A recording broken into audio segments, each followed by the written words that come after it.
di video ini sebelum kita membahas fisika lebih dalam, nah gue mau coba ngejelasin nih istilah-istilah yang berlaku pada fisika. Nah, biasanya kan kalau kita belajar di fisika kelas 8 atau fisika kelas 10 ya di awal-awal tuh biasanya. Nah, kan kita kan mempelajari tentang gerak benda, kemudian setelah gerak gayanya, setelah gaya itu adalah energi yang terkandung pada benda. Nah, kan kita pelajari itu semua. Nah, sebenarnya seluruh pembahasan itu tergabung dalam satu ilmu yang disebut dengan mekanika ya. Nah, jadi mekanika ini adalah ilmu yang paling sering banyak digunakan dalam ilmu fisika ya, ilmu mekanika. Hampir semua bab fisika tuh semuanya mekanika gitu ya. Nah, jadi mekanika ini ya, itu kan tadi mempelajari tentang gerak benda, penyebabnya, gayanya ya, atau apa yang tergandung dalam bendanya, energinya gitu ya. Nah, mekanika itu sendiri dia dibagi menjadi dua. Ada mekanika klasik dan ada mekanika modern. Tuh. Nah, bedanya apa nih mekanika klasik dan mekanika modern?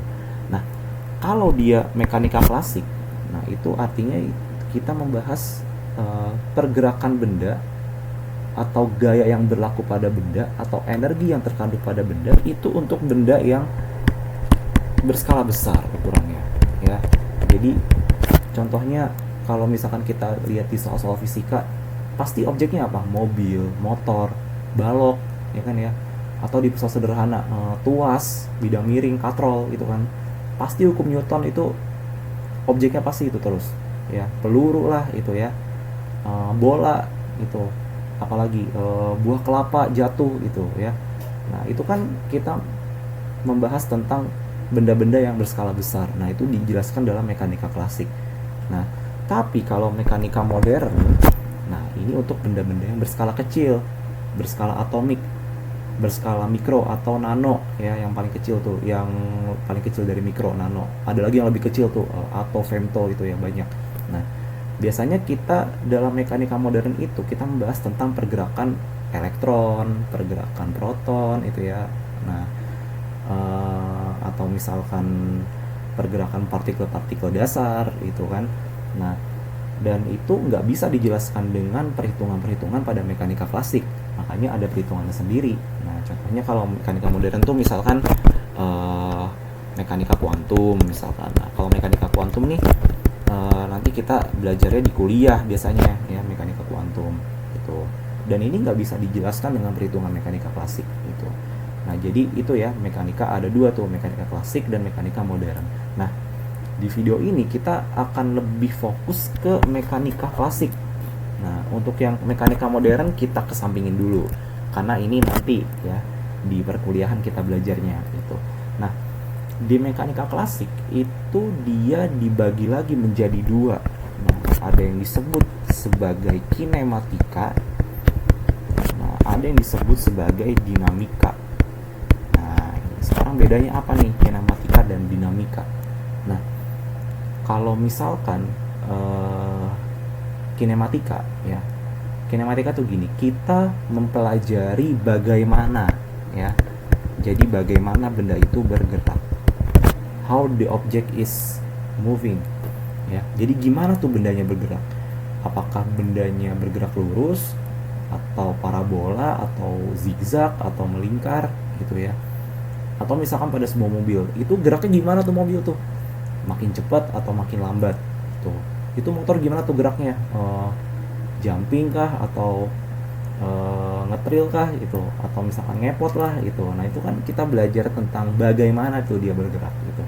Nah, tapi kalau dinamika udah bukan mempelajari bagaimana lagi itu, tapi dia pelajari kenapa gitu, why the object is moved gitu ya. Mengapa benda itu bergerak, kenapa mobil bisa bergerak yang awalnya berhenti, kalau nggak digas ya didorong orang gitu. Kenapa motor yang awalnya berhenti bisa bergerak, ya karena digas atau didorong orang gitu. Kenapa pesawat yang aslinya ada di daratan bisa terbang gitu, ya karena ada penyebabnya, itu apa, gaya angkat gitu. Jadi kita berbicara tentang penyebabnya itu yang menjadi jawaban dari mengapa benda itu bergerak gitu ya. Nah, berarti kan kita di sini berbicara tentang gerak ya teman-teman ya. Nah, sekarang gue mau sedikit membahas nih tentang konsep dari gerak itu sendiri ya teman-teman ya, gerak benda lah gitu. Jadi apa sih syarat benda itu dikatakan bergerak? Coba, apa syaratnya coba? Oke, gue mau tanya nih, secara fisika. Kalau secara fisika, nih, lo ada di kursi, ya, lo lagi duduk di kursi nih, lo nggak berpindah kemana-mana, gitu. Tapi tangan dan kaki lo bergerak, gitu. Secara fisika itu dikatakan bergerak atau enggak? Coba, menurut lo bergerak atau enggak? Bisa jadi ya, bisa jadi enggak kan? Nah, tapi kalau menurut fisika, yang paling dasar itu kalau gerak benda syaratnya itu yang pertama adalah ada perubahan posisi. Nah, di sini ya ada perubahan posisi. Misalkan dari titik A ke titik B gitu ya. Nah, itu berpindah posisi itu ya. Atau misalkan dari A ke B kemudian ke C. Nah, itu dia berpindah posisi gitu ya. Posisinya berubah gitu.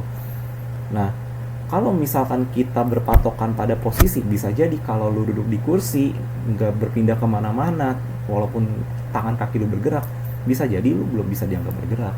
Tapi secara biologi itu bergerak, karena kan lu punya rangka, gitu kan, yang tangannya awalnya lurus jadi bengkok. Nah, itu kan secara biologi bergerak, gitu ya. Nah, tapi kalau menurut fisika bisa jadi nggak bergerak. Kenapa? Karena lu nggak berpindah posisi, gitu. Tapi kalau lu misalkan membahas tentang kenapa rangka lu kuat menopang benda, nah itu udah masuk ke dinamika gitu ya. Itu ada pembahasan sendiri. Nah, itu yang pertama, ada perubahan posisi. Yang kedua itu syarat gerak benda itu harus ada pengamat. Itu harus ada pengamatnya. Itu. Misal gini, kalau sekarang gue bilang gini, lu percaya nggak kalau gue bilang di Pluto ada mobil Ferrari lagi balapan gitu? Percaya nggak? Ya nggak bakal percaya, nggak ada yang ngeliat kan gitu. Lu bakal percaya kalau lu ngeliat gitu. Nah, makanya benda itu dikatakan bergerak kalau dia ada pengamatnya. Sama aja suara itu. Gimana bisa tahu lu ada suara di sekeliling lu? Dari pendengaran kan, mendengar gitu. Kalau misalkan nggak ngedenger apa-apa terus lu bilang ada suara, suara apaan gitu kan? Nah, kan nggak mungkin gitu ya. Nah, jadi harus ada pengamat atau harus ada titik acuan atau titik pengamatan gitu. Misal begini, ini jalan raya misalkan ya, jalan raya, terus ini ada orang nih lagi nunggu bis misalkan di halte. Nah, terus ada mobil lewat nih, ada mobil lewat tuh, ada mobil lewat dia. Nah, orang yang ada di dalam mobil, dia bisa jadi ngelihat orang yang ada di pinggir jalan ini bergerak, tapi geraknya dia secara pasif gitu. Artinya seolah-olah bergerak itu, padahal mah dia diem. Tapi orang yang berada di halte bis, dia melihat orang yang ada di mobil ini juga bergerak gitu. Tapi orang yang di mobil ini dia bergerak secara aktif. Kenapa secara aktif? Karena orang ini berpindah posisinya dari satu titik ke titik yang lain. Misalkan dari titik A ke titik B. Nah, dia berpindah menggunakan mobil gitu. Jadi gerak yang dilakukan oleh orang dalam mobil ini adalah gerak aktif. Tapi gerak yang dilakukan orang yang ada di halte ini disebut gerak pasif. Nah, orang yang di halte ini, menurut orang yang dalam mobil, dia bergerak, tapi gerak pasif. Gitu. Tapi orang yang dalam mobil, menurut orang yang ada di halte itu adalah gerak aktif, karena dia berpindah tempat. Tuh, ya. Nah, itu adalah definisi dari gerak benda.